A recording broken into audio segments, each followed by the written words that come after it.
It did surprise me that he got signed, but I'm not surprised that he signed with Portland, Skip, because you're talking about a team that was in the Western Conference Finals last year, and they've lost what? They've lost 6 of 7, and here we are right now. They're 4-8 total loss.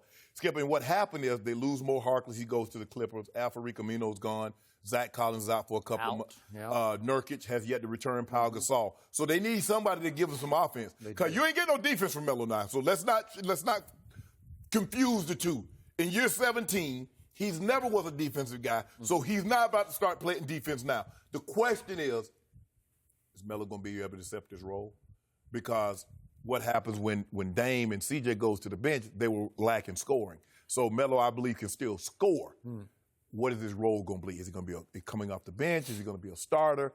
So I think it would work really well, Skip, when CJ and Dame's off the court. He's out there, so he's the guy that can score. Because he can still score.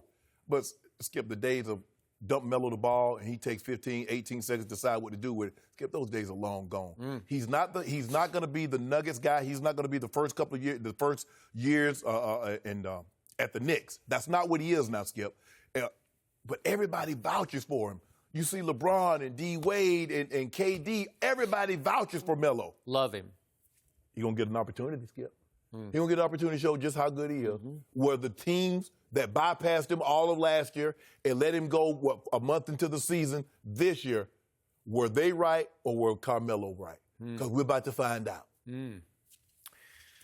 I'm sorry, for me, this is not a day to be cynical about Carmelo Anthony because my biggest takeaway is I'm so happy for him. Yes. He was about to suffer the most embarrassing, humiliating end to a perennial All-Star's career we've ever seen. 10 times. Yep. 10-time All-Star. And he was about to just have to fade away, all but down on his knees begging teams, please give me a chance. And it got pathetic to me, and it started to hurt because for all of his issues, no defense, ball stopper, low post scorer in an age in which that just doesn't work anymore. Correct. He's still mellow.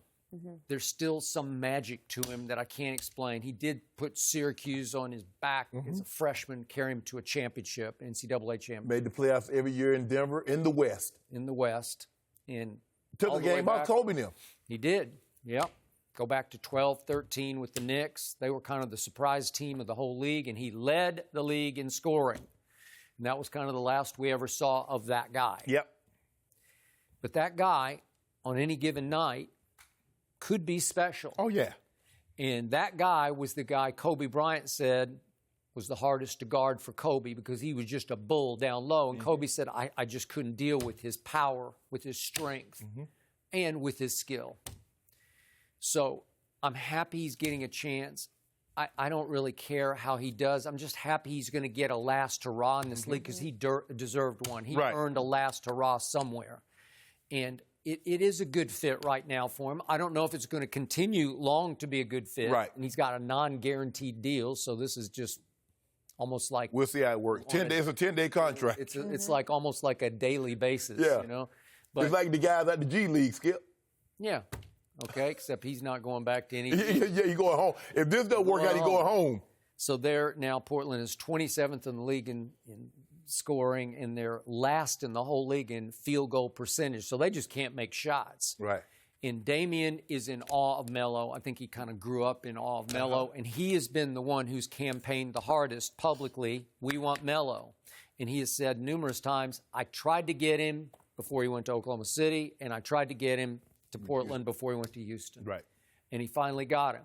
So I'm sure they will welcome him with the most open arms.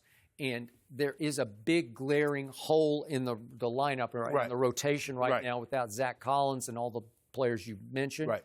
So they need a power forward. And I think he'll still be a pretty good one. Again, he's not going to defend. But I think he'll give them some initial sove emotion, electricity, you know, like, oh, we got Melo, and maybe it'll jumpstart them. Skip, you watched the Dubs, the Warriors, the other night. The Warriors beat Portland. They did. That's how bad it came to that. That's what this is what it's come to. Yep. And the question, Skip, now we've seen Melo We saw him go to OKC. We saw him go to Houston, and it didn't work. Melo is a guy, Skip, you got to define a role for him and say, this is your role. This is what we ask you. This is what we're asking you to do. Because I don't know, because, they said we want Melo to come off the bench. You're like, bench? I'm better than the guy. You see, so now he's already on the defensive. He's already hot and got his antenna up. Like, man, I'm Melo. I got 3 gold medals. I'm an 10-time All-Star. Well, as you've said this many times on the show over the last couple of years, he's not Melo. He's Carmelo. Yeah, right? yeah. He's the other guy. Yes. He's the guy who really can't play anymore. Not his style. I hope we just see little flashes of Melo. I hope his first game out, he has a big game. I think they're at San Antonio. Right. No, I hope he doesn't have a big game. Yeah, they have a big game. Spurs, yeah. Because, Skip, you remember one game, I think it was Houston. He had a monster game. He had like 24, hit like 4 or 5 threes. And then like 2 days later, it's like, it's not working out. Yeah.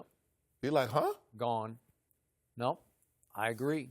I mean, he was the ultimate, in his day, selfish player in a good way. You could just dump it down to Melo and he'll score, right? But, Skip, if you think about it, if he accepts the role like he accepted in the Olympics, Skip, you see what he did in the Olympics? He come off the bench. He carried those teams. Yeah. And one time especially his last year, he was the closer. Woo. He come in and let them threes go. I remember that one game he had against African country, maybe Angola, somebody, Skip. Yeah. And he had like 12, 13 threes. I mean, he just had let it go. He did. If he can accept a role like that, okay, this is what we need you to do, Melo. Boom, we good. But it's going to be very, very interesting to see. I'm happy for him also, Skip. Which brings me to our man, LeBron James. So, as you just pointed out, he posted 7 times on Instagram stories within 2 minutes. 7 in 2 minutes? I'm sorry, those are what I would call guilt posts. Ain't no guilt posts. Guilt posts. Because LeBron, his closest friend in the world, somehow couldn't pull off getting Melo to the Lakers or Melo wherever he was. He couldn't get him last year. Yeah. Couldn't get Skip. Look, we got your AD. Now, we done got you wanted Danny Green, we got your Danny Green. You wanted Avery Bradley, we got your Avery Bradley. Now, we just can't, and look here, this ain't finna be a team of your homies. We run a business here. Boy, they suddenly had a lot of open roster spots after Kawhi said, nope, Clippers. Skip, what you mean? They filled those roster spots. Did you not see it? I did, but they didn't fill it with Melo. We got Jared Dudley. Oh, you got Jared Dudley. You took Jared Dudley over Carmelo Anthony. So that's... Hey, he can't do, Melo can't do this like Big JD. Yeah. JD hit that thing like this here. Yeah. So that's when they signed Jared Dudley, that's when LeBron went home and just hung his head and said, ooh, I feel shame. I wasn't able to pull. He didn't push hard enough to sign Carmelo. Because high IQ that LeBron has, he just said, no, he's done. He'll drag this team down. That's what he said. But hold on. Rick Bucher came out here last year and told us that Jeannie was thinking about possibly moving on from LeBron. We're in no position. We got to worry about us. We rolling good right now, Skip. We got something good right now. You know we play tonight. About to go to 9-2. We about to go to 9-2, get better record. Right away. Hold on. Did the Clippers win last night? I know the Clippers ain't lose to the Pelicans. Did you see what Paul George did in his first game as a Los Angeles Clipper? I saw that L. Did you see 33 and 8 from Paul George? Got gumbo L. Minutes? He got a strip etouffee. Wow. L. Interesting. Jambalaya. L. No Patrick Beverly. No Kawhi Leonard. Only Paul George in game number 1. 33 and 8. Hold on, Skip. Woo! Skip. I sat back and I said, LeBron. Yeah. They loaded. Paul, PG looked good. Yeah. He looked good. But hold on. You mean to tell me we 3 weeks in the season and guys got calves and backs and knees already? Hey, look at my guy. All right, guys, we got to take a break, but when we come back, thank you for watching. You can subscribe here to get the latest from the show, and be sure to check out more of the best clips from Undisputed, or go watch a few other segments from our other shows on FS1.